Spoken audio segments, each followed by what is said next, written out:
All right, folks, welcome to another episode of the Patent Pipette podcast. I am delighted to get to be with you all this morning and to get to showcase the brilliant and unique work of Liz Tran.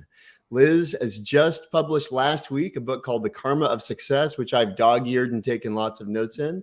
And we're excited to do something a little bit different today, aren't we, Liz? We are very excited about this. Yeah, it's going to be a really fun conversation. Thank you for being game to do something different. For those of you who don't know, Liz is a startup coach. She's a former venture capitalist and team builder turned spiritual guru and startup coach who thought she was going to write a book about the intersection between entrepreneurship and spirituality. And then per your own, true to your own inner genius, you decided to pivot. What was it like to pivot when you had so little time left to actually get your book to publication? Yeah, I had 6 weeks left. And for the people out there who know, you get a year to write a book.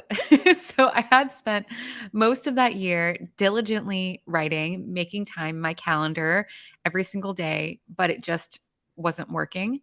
It felt like I would sit down at the computer every day and it was literally like driving a car with a parking brake on. You're pressing the gas, but you're not moving at all. And it was a tough realization. And what I realized was that I was building on completely the wrong foundation. And so if you're trying to build a house on a crooked foundation, then it's not really going to make any progress. And it essentially was, a trust in myself. And so that is what the book is about the fact that every person has an inner genius. And that inner genius is that voice that gives you those great ideas, that gives you those pieces of information that you don't quite know how you know, but you turns out to be right later on. And it's your intuition. So you can call it gut instinct, intuition, inner genius, whatever it is. And I thought, you know what? I need to write the book about this because it is so clearly what has helped me and my clients throughout their careers. And I wrote to my editor and I said, might need a little bit more time. She said, sure. She really trusted me. And I followed it, felt like the flow state came in. I wrote this book in 6 weeks. I turned it in on its deadline. And when I sent it to my editor, she said, this is one of the best manuscripts I've ever read from a first-time author. I mean, which is a testament to the whole proposition, right? Actually trusting your inner genius. And we're going to, in just a second, we're actually going to bring a startup founder and CEO here to do a live coaching session because we thought it'd be fun to actually peek behind the curtain of your coaching practice and see what that's like. But before we dive into that, as I was reading the book, to me, one, I really appreciated how deeply personal it was. I mean, you were really vulnerable. What was it like writing about your own personal experiences with such transparency and candor? It was really important to me because I love reading business and self-help books. And the one thing I haven't liked about them is that it feels so much like the author is like, I'm the expert. Listen to me. This is what I do. I'm the person that you need to follow. And I really don't believe that that's true. I'm a human person, and I feel the same way as a coach, even though I'm coaching CEOs and founders of some of the fastest growing tech companies. I don't believe that I know better than they do. I think my role as a coach is to enable them and help them reach their inner genius. And I'm not there to, be the person with all the wisdom. They have it within themselves. And so much of the theme of the book is to be a coach for everyone who's reading the book. And in that way, I wanted to say, I'm a person. I don't know necessarily better than you, but I've done this a few times. And hopefully what I offer here is of service and supportive to you. Yeah, no, it's beautiful. I found myself really touched by some of the poignant stories, about your upbringing and certainly your experiences in India and in your early career. And for me, I found myself, there was a question you asked at one point. You said, how connected are you to your intuition right now? That's a question that you ask in the book. And I found myself wondering, how does someone even know that? Like that question, as I interacted with it, my first thought was, well, I don't even know how to answer the question. So if being connected to your own intuition and inner genius is so critical. How does one even begin to assess where they are in that? Is the fact that it's a difficult question to answer an answer in and of itself, or could you be connected to your own intuition and not even aware of it? How do you begin to process that question? Yeah, I think another way of phrasing it is, do you trust yourself? Hmm. And do you trust yourself in the absence of data or in the abundance of data? So if you hear a lot of people telling you a certain thing, like, can you still listen to that voice even when it's going against the grain? And then vice versa, when there's, not a clear black and white answer for what you're trying to solve, do you still trust yourself that there's this deeper knowing that you can rely on? And I think that a great exercise is to go back in time and think about all the big decisions you've made in life. Maybe it's a move to a city, taking a job, deciding to start a company, choosing to marry your partner, whatever it is. Think of those big foundational pivots, and consider whether or not you listen to your intuition over, what other people said, external sources of information. And then you start to get an answer, right? Because I think most of us actually have that instinct where, you start dating someone, you're like, I just knew right away that I was going to marry them, right? Or Yeah. you meet someone, you're like, I knew I was going to be able to work really well with this person. And so I think a lot of times we don't count that as intuition, right? Hmm. Or we, say, oh, well, I only relied on it because there was no data to rely on, but it Right. still counts, right? It's still really important. And the work here is knowing that that voice is real and it's right, and that you can apply it to a whole set of other decisions that we normally think are purely reserved for the data-driven business world. Yeah.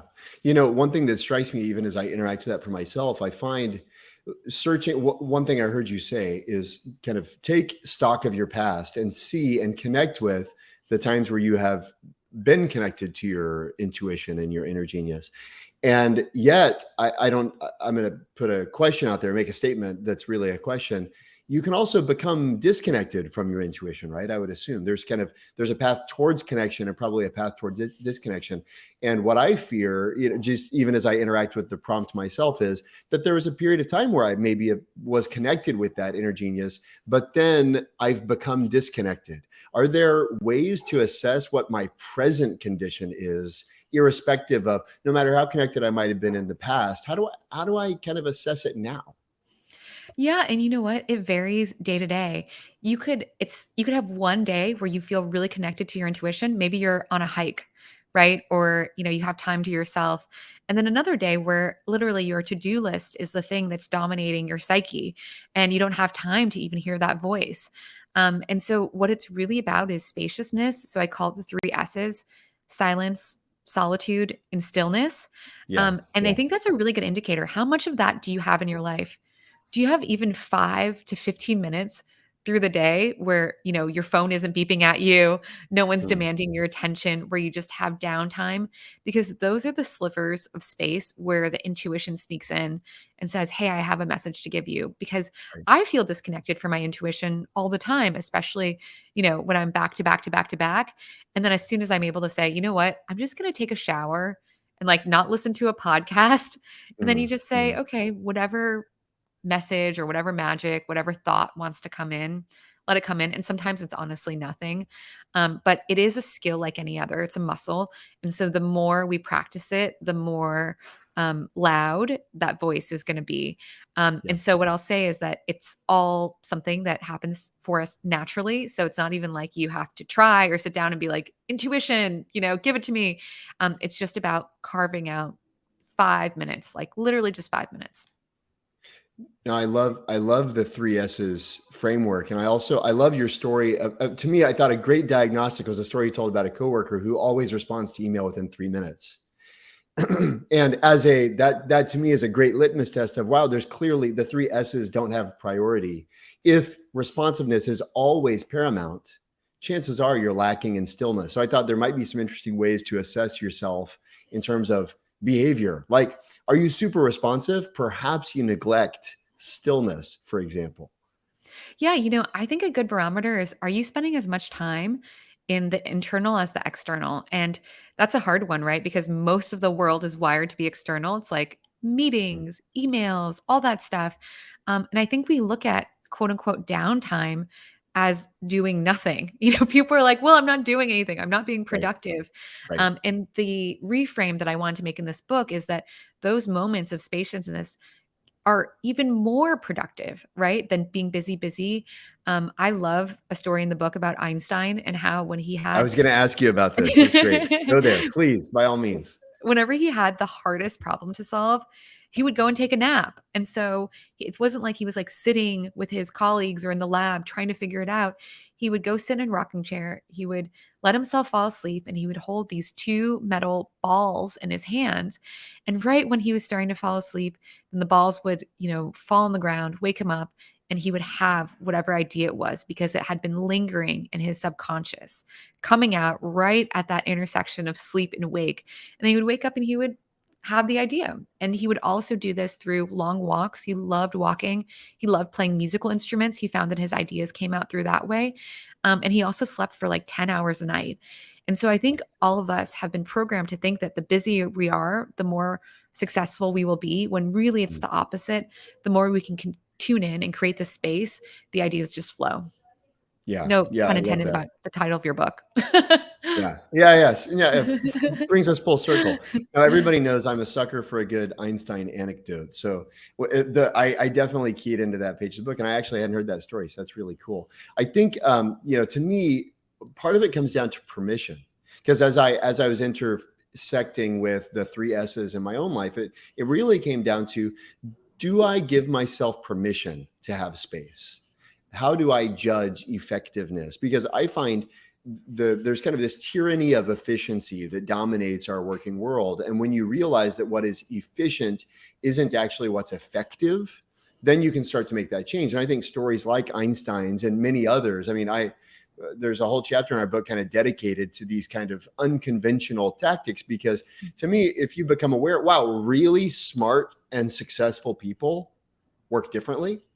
That is part of, to me at least, what's built the case to give myself, forget anybody else, to give myself permission to work differently.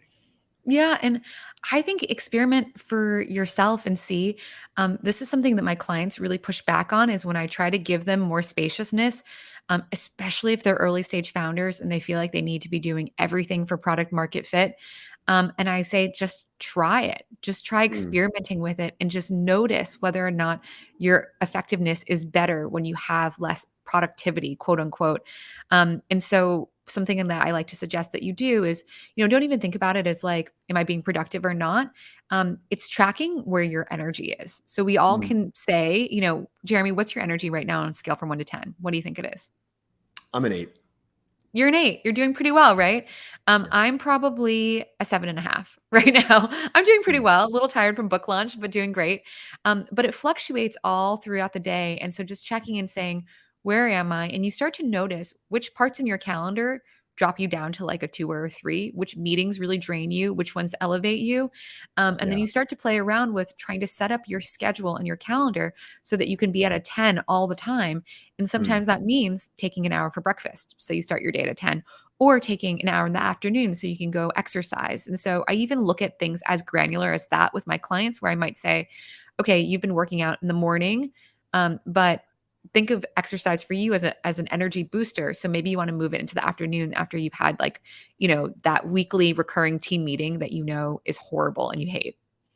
Yeah, there's a great doctor that I work with at Stanford named Anya Nabergaj, who has written a guest blog post on my blog, but she calls it hacking your chronotype, Mm. recognizing that everybody has a different chronotype, and you can actually kind of hijack it or hack it to amplify your own kind of individualized. You talk about being 1 in 13 quadrillion. I'm going to get the number wrong, right? But that, I like the idea of chronotype as well. But one thing I want to dive into, and because we have a special guest waiting in the wings, you mentioned kind of hypothetically, one thing I'll mention to clients. I think one thing that's really special about your book and your practice is it's informed by lots of these client interactions. And as you and I were talking about, what are ways we could honor the karma of success and actually showcase some of your work? We thought, wouldn't it be cool if we had a startup founder like the ones you're describing actually come and do a live session? And I'm thrilled to get to welcome to the stage Aisha Dozie, who is the CEO and founder of Bossy Cosmetics, who is it 4 of Oprah's favorite products, Aisha? You have 4 of Yes, her favorites? Yeah. Okay. that is correct. Hi, Jeremy. Hi, Liz. It's awesome to have you with us, Aisha. So thank you for being game to do this. So folks who are joining us today, what we're going to do is something a little bit different where we're actually going to have Liz showcase her craft by doing a live coaching session with Aisha. And we've asked Aisha to be as open and comfortable as she's willing to be, not say anything that she's not willing to say, of course. But what we want to do is actually watch what does a client engagement look like as Liz seeks to cultivate and help Aisha connect with her inner genius. And so what we're going to do now is I'm actually going to leave the stage. I'm going to let Liz lead the conversation. And then I might pop in a couple of times for kind of meta commentary and ask follow-up questions, not so much about the contents of the conversation. That's really Aisha's content and her property, but rather about Liz's craft and how she's approaching the conversation the way she is, so that hopefully everybody can get some practice with what does it look like? Put yourself in Aisha's position here. What does it look like to begin to identify and cultivate and nurture your inner genius? So with that, Liz, I'm going to hand the floor over to you. And then if I pop back in, hopefully you guys will welcome an interruption. Sounds good. Hi, Aisha. Hi, Liz. How are you? I'm great. So I want to start off and say that I know you've worked with coaches before, but this might feel a little different because it won't feel like the flow of a normal conversation. I am going to ask you lots of questions in the beginning. So that's how I work as a coach is I like to make sure that I'm never assuming anything about, your perspective, your viewpoint, your situation. Okay. And so I guess we'll first just start and check in. And I just want to see how you're doing energetically on a scale from 1 to 10. What would you give yourself? 10 being best, 1 being worst. I think I'm kind of 9.5. Excellent. I love to hear it. That's good. Yeah, I'm good to go. I'm excited. I'm excited. I'm like, all right, how's this going to go? Perfect. Okay. And so the way we start is you tell me something that is taking up the most space in your mind right now. And so it doesn't necessarily have to be like a problem or a question, but just something that like you've been thinking about a lot and it feels like is weighing on you. Wow. Where to start? And obviously, this is professionally. Yes. I think so. My brand, Bossy Cosmetics, is a little over 4 years old. We started as a digitally native brand, literally sitting down in front of a computer or my phone, selling products on Instagram. And in 4.5 years, we have gone from being predominantly D2C to now selling in over 600 stores around the country. And, as Jeremy said before, really being blessed to be one of Oprah's favorite things and lots of others awards. And it's just been on my mind this year how to transition from being a D2C company sitting in my home with my Instagram account to really building out this wholesale retail driven platform that still keeps that almost one-on-one personality and the essence of who I am and why I started the brand with this much bigger footprint and platform and doing it effectively. I think about that a lot. Yeah. Okay. That's super helpful. And then so 4.5 years ago is actually not a super long time ago. So congratulations. I mean, that's a lot to do to be in 600 retail stores and like have the presence that you do. And so let's go back in time to 4.5 years ago. Tell me about, the moment or the unraveling where you're like, okay, I want to start this brand. This is my vision for it. This is my goal. So it's really funny we're having this conversation because 4.5 years ago takes me back to Jeremy, actually.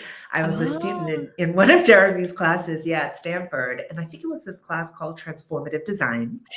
And I had spent the entire year at Stanford taking a lot of classes in the D school, but really trying to think about deconstructing who I am and what I believe my purpose is on this planet. So prior to being a student at Stanford, I'd worked for over 20 years as an investment banker, spectacularly burned out from that career, and came to Stanford to really just reassess, like, where did I think my skills were best we're best focused on. And part of what I realized from that transformative design process is really me getting back to, what I believe is the intersection of my purpose and my passion. And I've always been passionate as a working woman to really want to focus on women, ambitious women, igniting confidence in women, thinking about confidence hacks, and really just supporting women in our own professional and personal journeys up the career ladder.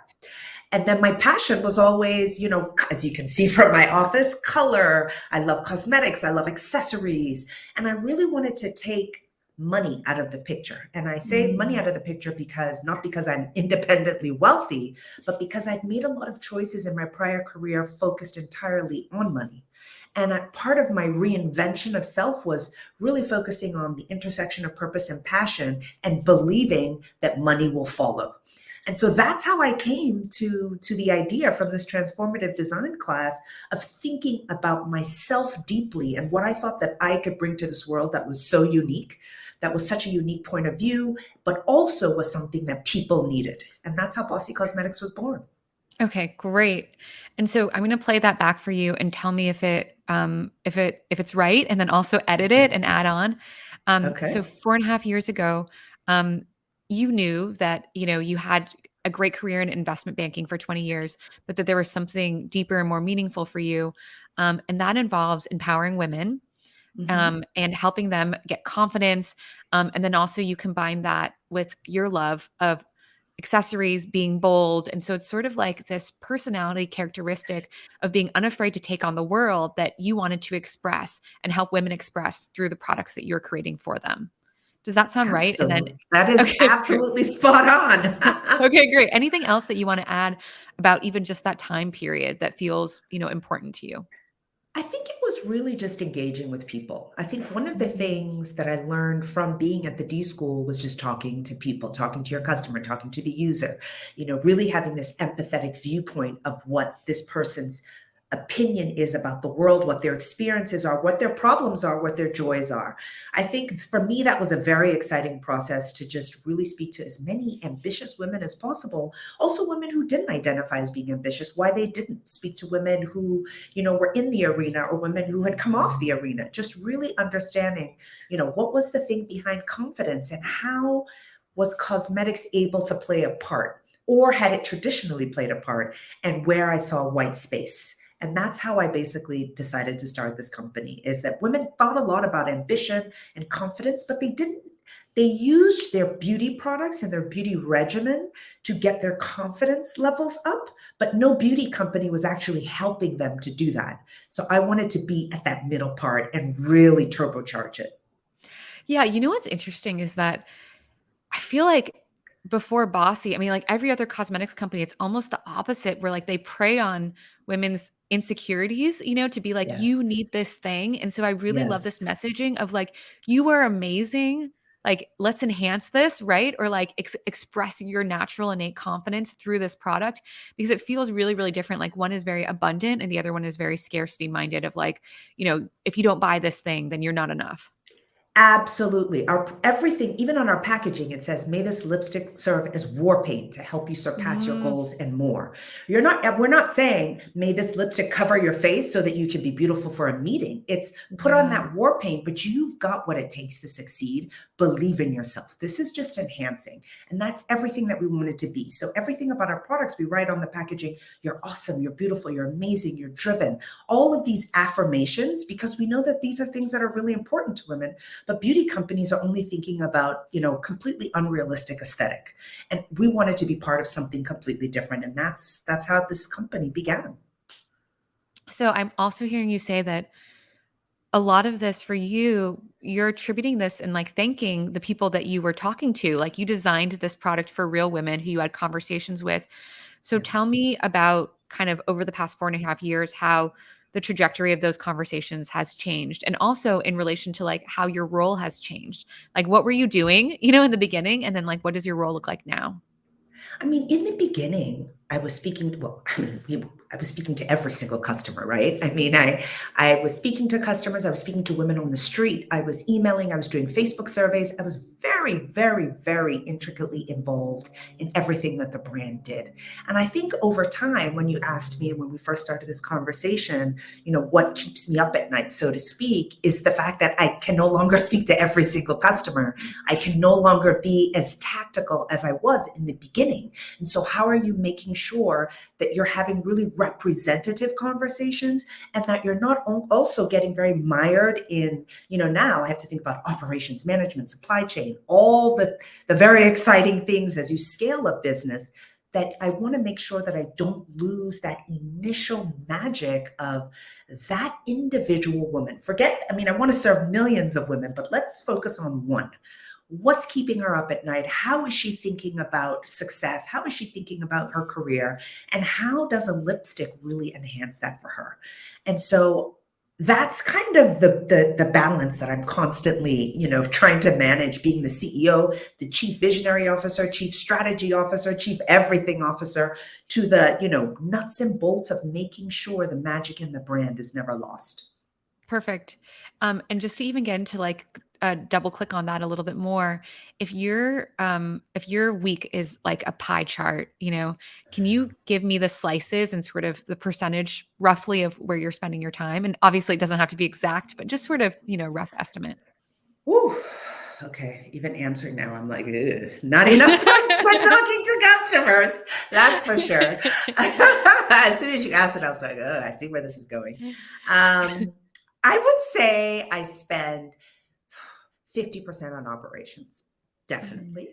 I would say I spend another 30% on calls, just calls that have everything to do with the brand, but not the operations themselves.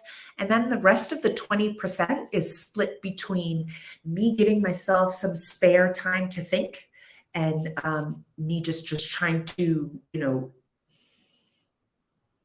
I have this process where, so I don't have any meetings on Fridays. That's my thing. It's like my blank day. I say it's my day to think, but it's also my day to enhance creativity. So I have a board on my wall right now that has lots of stuff from newspapers, from magazines. I do a lot of reading, lots of podcasts. It's my time to get still and create space so that I can be creative for the next period. So I would say the rest of the 20% is kind of in that space. I love that. I love that you do that already. And on those Fridays, what has worked well for you? And then also, have there been anything that's been like standing in your way of the Fridays being fantastic? So the one thing that stands in the way is if I have somebody I really need to speak to that can only speak on a Friday. That really annoys me, but hey, you got to do it. I go for walks. I go for walks around my neighborhood. I listen to podcasts. I spend a lot of time on the internet just figuring out what are some really good articles out there. I use that time to send out emails to customers. One of the things that I do once a month, I write 200 personalized cards to customers who have placed orders from us. So I just randomly have the system bring out 200, and I write letters. And a lot of times people respond. People will write me back and reach out. So I'll respond to those. So that's really it. It's a time for me to think. I call it my thinking day. Great. And then, one, I think that will be really inspirational for people listening to this because it sounds actually incredibly productive. So the second thing is like in that pie chart, what percentage slice or what percentage amount would you give to interacting with customers and having, one-on-one conversations? So if that's in the 20%, I would say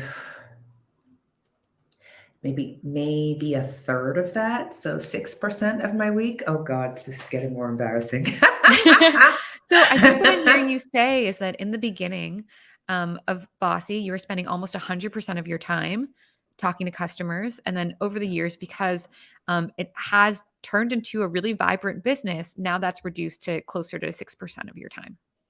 That is correct. Yes. And then what comes up for you when we sort of quantify it like that? Well, I mean, not good. I don't, and I know this. And every week I'm like, okay, this week I'm going to give that entire Friday to talking to customers, right? And that number is going to go to 20%. Of course, it never happens. Yeah, what comes to mind is that I've got to prioritize this. It's really important because you can end up growing a business in the wrong direction if you are not staying close to what your customers want. And so I recognize it as critically important. I just haven't figured out how to find the time to make it very systematic as I do with all of my work meetings or my operations management. Yeah, definitely. Okay, let's talk about the two other buckets first before we return back to that, which was operations and then meetings. So tell me a little bit more about those two buckets. And you're 50% with operations now, you're 30% with meetings. So tell me what you do day to day. And then also, in a dream world, is that the amount of time you want to be giving to your pie chart, or do you want to change it? Well, in a dream world, operations would drop from 50% to 10%. Mhm. And that would be that I would, hire somebody who focused on operations. I mean, we're a pretty small company, and so we don't have a operation officer or anybody like that. But in a perfect world, that would be a better use of my time, I think. And when I say operations, it's supply chain, it's making sure goods are moving in the right, to the right distribution center, talking to our Amazon logistics team, talking to the JCPenney distribution centers. It's a lot of stuff. It's, my supply chain starts in China, it moves to Italy, from Italy, it comes to the US. So it's managing all of those things. And I just, somebody else who's really talented could do that. I don't think you need the CEO to be managing that level of operations, but that also includes, if there's a customer service issue. I mean, I do have someone who focuses on customer service, but there's some things that I like to get involved in, again, to keep Mhm. that sort of personalized touch. I think the other 30% meetings, I mean, for now, I see that as just my job. I have a weekly team meeting, a weekly design and art direction meeting, and weekly social media. We have parts of the business that are just, people are managing them. But every week we come together and make sure that all the pieces of the business are moving together in a very cohesive manner. And so I don't want to give that up anytime soon. I think that 30% is where it needs to be. I've become really religious this year on if it can be communicated in an email or in Slack, we're not talking about it in a meeting. And so I'm pretty responsive on Slack. I just don't want to spend my time in a meeting talking about anything that can be can be communicated very quickly in writing. Great. It's Okay, let's pause here because Jeremy jumped in. Hi, yeah. Jeremy. Hi. So just like from a kind of meta again processing level, not to dive into the details of the conversation itself, but Liz, one thing I'm noticing is you're beginning to have Aisha kind of describe reality. It seems like there's kind of a level setting of what is the basis of today, and calendar, things like that. And then you're having her, you use this phrase I wrote down, in a dream world, and then you're having her kind of compare the current state of affairs to a dream world. Is my question for you is the dream world, in your mind or in your kind of practice, a representation of the inner genius? Like, is someone's dream world, is that actually their inner genius speaking to them? When you ask someone to compare where they are with where they hope to be, that the gap kind of represents the potential space for the inner genius to emerge. How do you think about that? Yeah. So, um, one thing I was trying to identify with Aisha is that we are just going to talk about, which I think we can just bring up now, which is helpful, is that the area, her zone of genius is clearly around her interactions with customers and being able to hear what women are saying and then like Mm. create products that don't exist for them, right? Like no one has done that before her. And like and she's also really clearly very competent at operations because she's describing everything that she does, and the fact that she can do that in 50% of her time is actually pretty extraordinary. And I'm thinking about her in her former life as an Mm. investment banker and imagining her being really good at that. But I would actually probably put that work in her zone of excellence, which is that she's really, really good at it. People really want her to do it.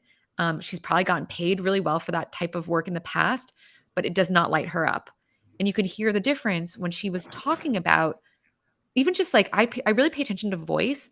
And when she was Yeah. talking about having these conversations with customers, she was like so lit up. And when she was talking about her vision for the brand, I was like, I want to go work for Bossy. You know, she really was just like lighting up the whole room. And then she Sign was us up, describing Aisha. Sign us up. operations, and she was very much like, it was much more, you know, she was very on it and very good at explaining it. But that same level of joy wasn't in her voice. I don't know. Did you hear that as well, both of you? Yeah. Yeah. Oh, 100%. Before Aisha, before you answer, hang on, because I'm going to get off stage here. But one question just to drill down, Liz, you made a distinction between zone of genius and zone of excellence. Can you tell us about the difference there, and what do those represent? Yeah, 100%. So, the similarity is that it's stuff that the person is really good at and is recognized externally for being really good at those things. The Mm, difference is the zone of genius gives energy to the person, and the zone of excellence detracts energy from the person. And so it's understood. actually impossible to be in flow state in zone of excellence. You can be in your flow state in zone of genius, like with those activities. And Mm, so the problem is that we get really pigeonholed into a lot of zone of excellence activities because maybe we're the best person at them, right? But then we get mm, stuck in the cycle where those things like aren't giving us life. And also those those tasks are not being done by someone who, you know, for whom those are their zone of excellence. And ideally in a Mm, company, you know, what I always say is like, your trash is someone else's joy. You know, like for right. managers, it's like, you may Right. hate doing this, but there is someone out there who is going to thrive doing that. And so, you know, with the inner genius that exists in the zone of genius. And so I really was looking for Aisha's zone of genius and like what her inner genius says, but it's actually pretty clear and pretty evident because um, it's usually attached to what the differentiating factor of this company is. And this company has not made a huge splash because the operations are tight. You know, that's just kind of like Yeah. it's like a status quo thing to hit. This company has made a splash because of Aisha's ability to create products for people that did not previously exist before. Mm. Thank you. That's a great distinction. Okay, wow. I'm dropping off the stage. Please continue. Thank you.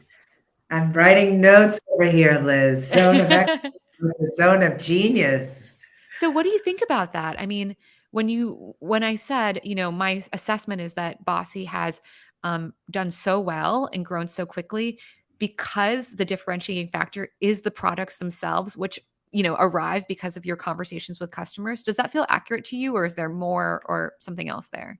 I think it's 100% accurate, but I'll take it a slight step further in that I see myself so my zone of genius, if I'm using your language, Mhm. is my ability to tell a story. And I Mm. think that is what is, it's almost, you know, founder market fit. Let's leave product market fit out of it, right? Like when I tell the story of how this brand was born, even my own background of being, a first generation American born to a single mom, being raised in the projects, and my own journey, everything about that authentic story is real. So I show up and I get to do what I love. I mean, there are parts of it, which you are correct, are my zone of excellence. I will execute brilliantly on operations. I don't let the ball drop on things that need to happen. And that's been my story. But where I light up is where I start, thinking about, okay, how do we make a lipstick that does this? And how's it going to be different? And what's a key ingredient? And what's the packaging going to look like? If I show you our products, you might just see a beautiful rose gold bottle. But what my team and I did in northern Paris to smelt that plastic to get that specific color, you can't begin to imagine. There is so Mhm. much that we pour into the names, the descriptions, the story of this brand is what makes this brand different. And so we infuse that in the colors, in the branding guide, all that stuff. I mean, I can't sit to a customer and have this long journey discussion to sell them a lipstick. But what happens is if your story is constantly being told, it's infused in everything you do, customers will begin to tell you your story. And that's been one of the most amazing joys for me when I read reviews on our products or, what people say. They're telling me what I was telling them, right? Yes. And so wait a second, like you're preaching to the choir over here. So no, you are right. It is, it's a after it's a red lipstick, I'm wearing a shiny gold lip gloss. Okay. Is it going to change the world? No. But everything about this lip gloss, the packaging, the name is called Outspoken. There's a reason that Mm. it's gold and it's shimmery. There's a reason why we think that women should be outspoken. When we talk about women having voice in the world and using your voice, there's an entire story behind this gold lipstick. Right. So and everything about the brand is that storytelling. And it's what I do so naturally because I'm not having to be somebody that I'm not. I'm being my most authentic self. And so I think that is my zone of genius. But then the product needs to make it from point A to point B. The product, I need to talk to my suppliers. I need to deal with, regulatory issues. All of those things don't excite me, but they are very important building blocks to being able to sell someone a lip gloss or a lipstick. Perfect. I love hearing how clear you are on your zone of genius. It is indisputable that you know what it is. And so let's actually go with that. Let us reimagine this pie chart of your life. And then my constraining function is like, maybe you don't need to hire someone from operations. Maybe you do. I don't know. I think you know your business best. But all I'm asking is that how can you be in your zone of genius 60% of the time?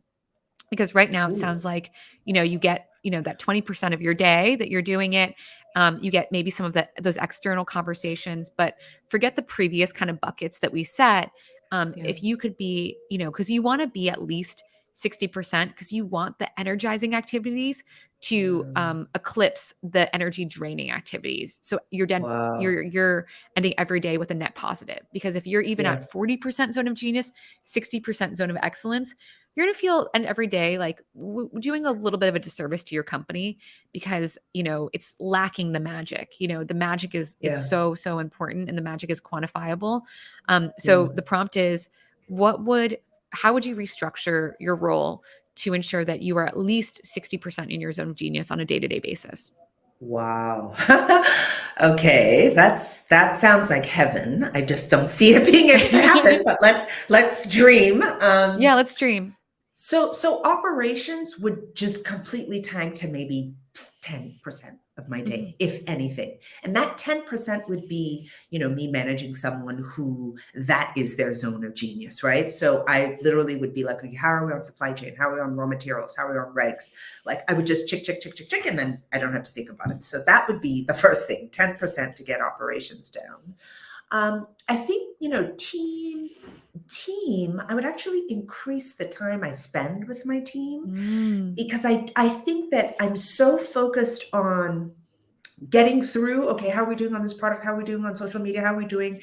That I don't spend enough time with them ideating and dreaming and saying, hey, the other day I saw this. Why don't we come up with a campaign that does that? I'm very much, because I have such limited time with them now, I'm really just like, okay, let's do boom, boom, boom, boom, boom, boom, boom, and let's go.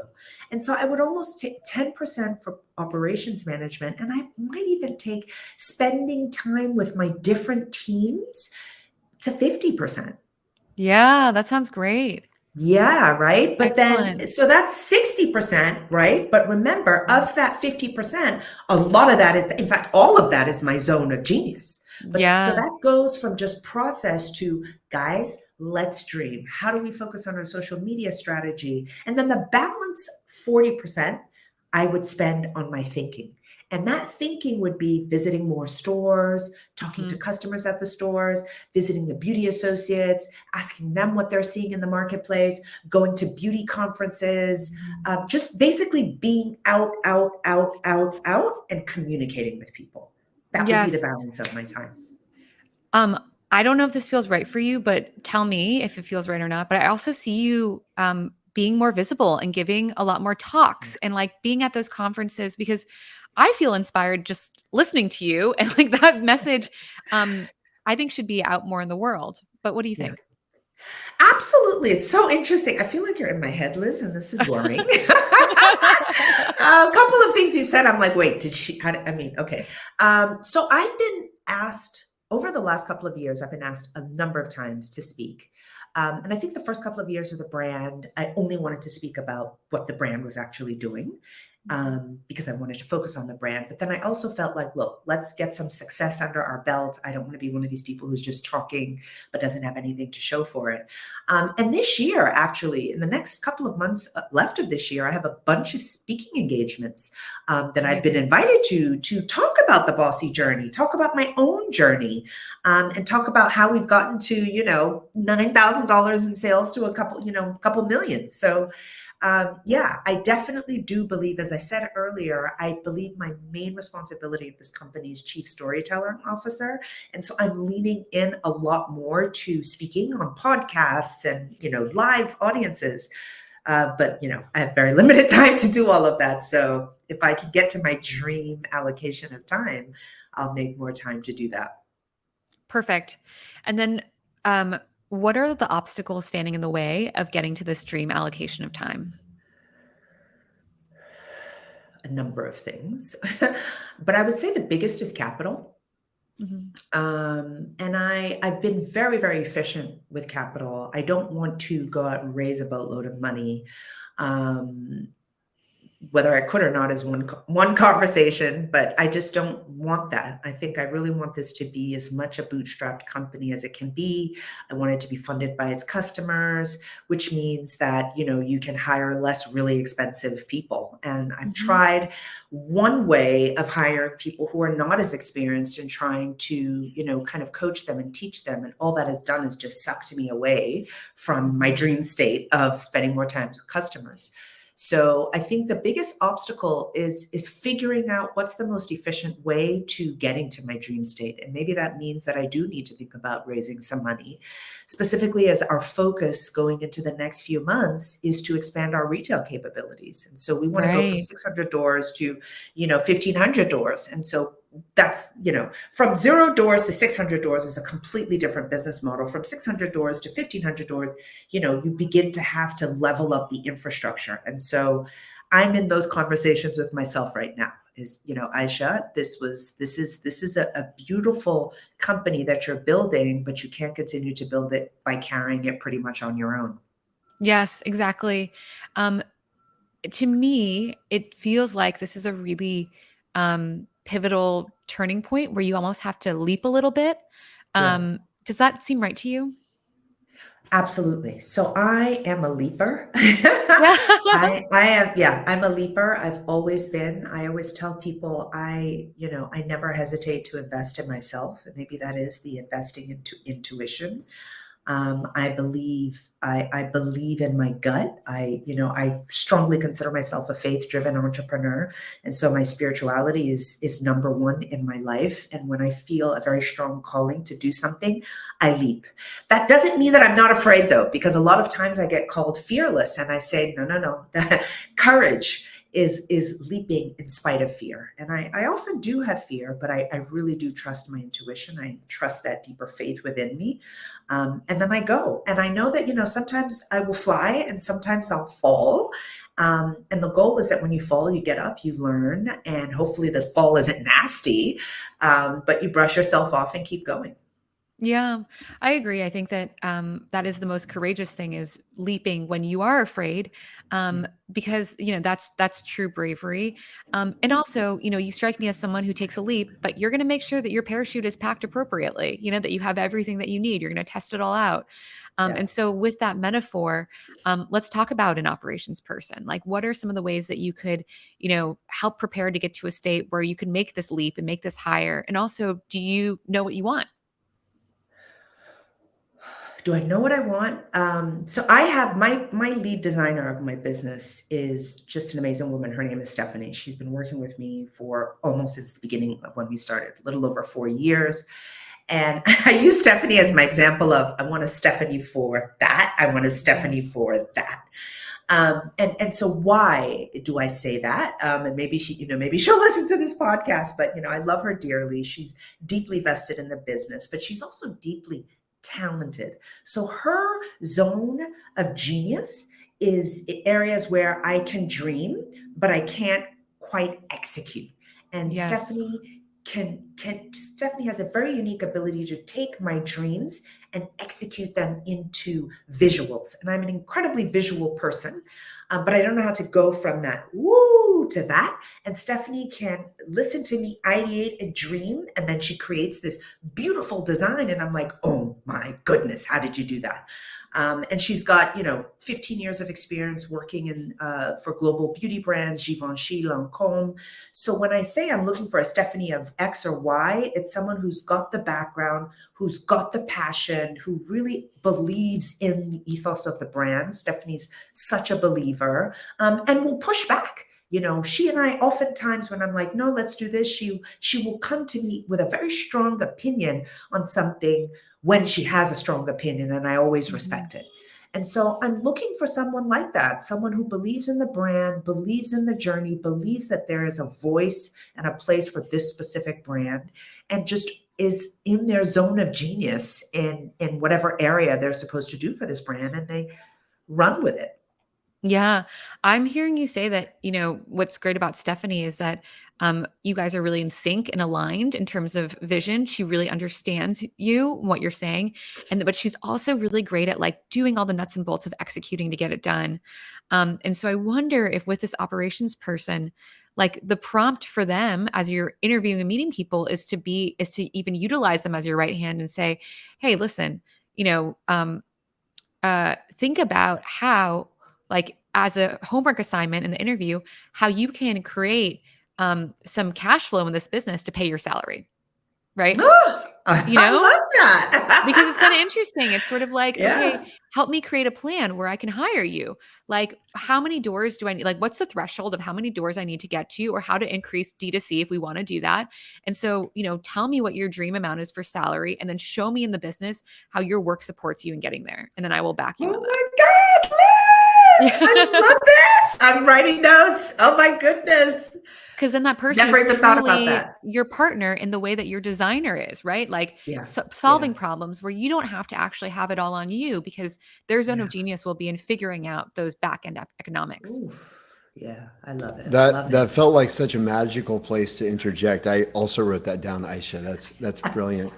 If I may just again once more kind of zoom out at a meta level, and I think we should probably wrap the coaching session just in the interest of time. Not that this, I have a feeling it may be to be continued. By the way, It has but to be. I wanted to ask you, Liz, a phrase that I've heard you say a few times is, "I'm hearing you say." Dot dot dot, and also you said things like, does that sound right to you? Or I'd love to hear, uh, why is it that you're repeating back what you're hearing? What are you doing when you use that tactic?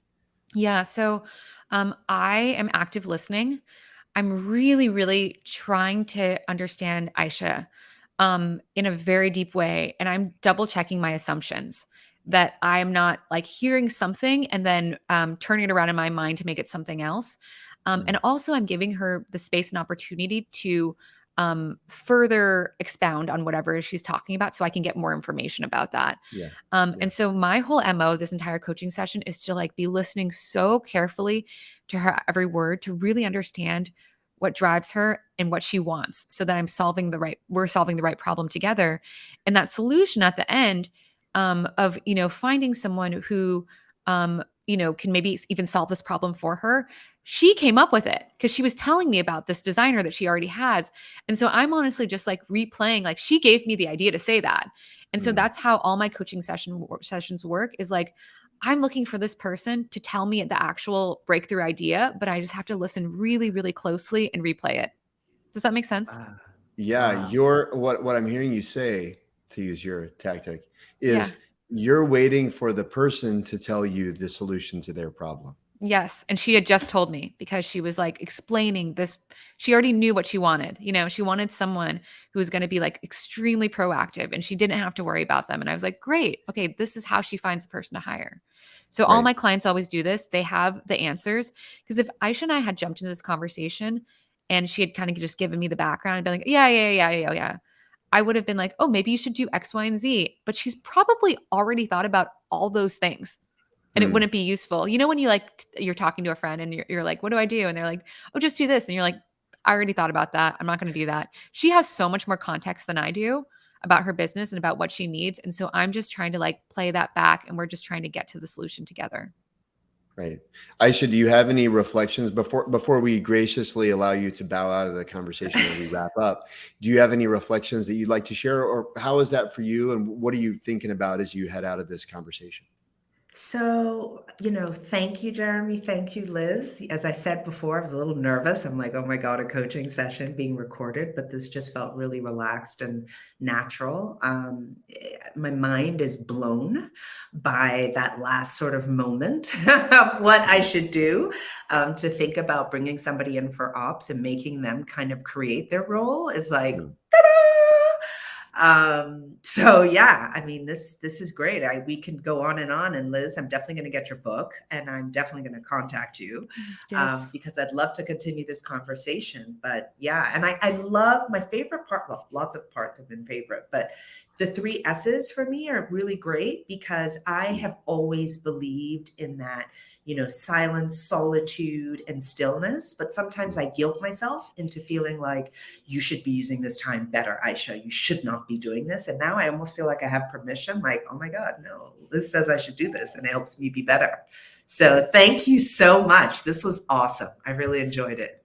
Thank you, Aisha. I love talking to inspiring, energetic entrepreneurs, and you just totally lit me up. Like my energy level is now at a 9 because just like you just feeling Mm. how much product or how much founder product market fit you have is insane. You are 100% building the right business, and I just love it. Like I love seeing that. So thank you for doing this with me. Thank you Thank you, Aisha, for both. joining us. We'll see you backstage in a little bit. All So, right. Liz, just as we wrap up, I want to come back to this concept. I mean, there's so many things we could cover. The concept of zone of genius versus zone of excellence, I think, is a really interesting distinction because, as you were saying, so many of us end up playing to our zone of excellence. How, if folks who are listening to this, either live or recorded later, if they're trying to distinguish between the two, are there ways that you would recommend someone making that? I mean, on the one hand, you could say, and it would be very much on brand, just trust your gut, but how do you begin to think about some of what you call excellence that is probably outsourceable? Mhm. And what do you say, no, this is insourceable, I need to keep doing this because this is my unique contribution I can make to the world? Yeah, 100%. So, um, I always think it's worth doing the zone of excellence stuff for some period of time so that you really understand what is needed. And maybe you're even like building the initial process. But once you feel like you could document that work, hand it off to someone else, right? Who's Yeah. going to take it and turn it into something even better because it's their zone of genius. And so I don't say like throw out your zone of excellence stuff, like completely. I think it's actually like good to know, especially if you're a founder, so that you can give it to someone else. You can hire the right person. But my sense is like distinguishing between the two. People always know. I do this exercise with a lot of people, and like they have to fill out a little chart, and people really quickly are able to identify what's what. And so the zone of excellence stuff is like the stuff that you look forward to doing, and or when you're doing it, time flies. You have a great Mm. time. You want to talk to people about it. That's a big thing. Like, do you get excited to tell your friends and your family and your partner about it? Our zone of excellence stuff, we don't want to talk about it unless we're kind of Mm. complaining about it. Yeah. And so Yeah. that's Yeah. kind of an indicator. Like, we're never like, let me tell you this amazing thing I'm working on. It's a little bit more like, oh man, I got like this issue. It's kind of hard. And so I think just even paying attention, the way that I was so tuning into Aisha's tone of voice and her energy. And I was kind of even in my head mentally just tracking as her energy went up and down. And that's actually how I distinguished her zone of excellence from her zone of genius too, is I noticed when she got like a little more serious, when she was Mm. talking, that's her zone of excellence. And when she was like lively, yeah, that was her zone of genius. Yeah. And so Yeah. just I saw listen that. to the way that you even speak to other people about the work that you do, I think is a really big indicator. The last thing that I've got to ask, because Aisha's comment about capital made me think of this, and you mentioned you got to take a leap. Does it? To me, I would imagine. I mean, based on the hundreds, if not thousands, of entrepreneurs that I've worked with over the years, that the biggest reason they haven't outsourced their zone of excellence is capital. It's like they're doing the zone of excellence stuff because they have to. And if they could afford to not do it, they probably wouldn't. I do think there is a little bit of a chicken and an egg kind of thing that you illuminated, I think, with your advice very wisely. Does it always require a leap of faith, so to speak? I think that it may not be a leap of faith, but it always feels uncomfortable. Whenever a person is evolving and elevating to the next level, it feels a little hard. It feels tough. And it's always going to feel that way. It's the same thing as like when you're gaining more strength, when you're working out, it's going to feel a little painful, for like the first few days that, you're gaining that new muscle mass. And so I would say, like, don't let that feeling of discomfort scare you. It's actually like a good sign that you are growing. And I think the advice here is like, don't leap without being fully prepared, right?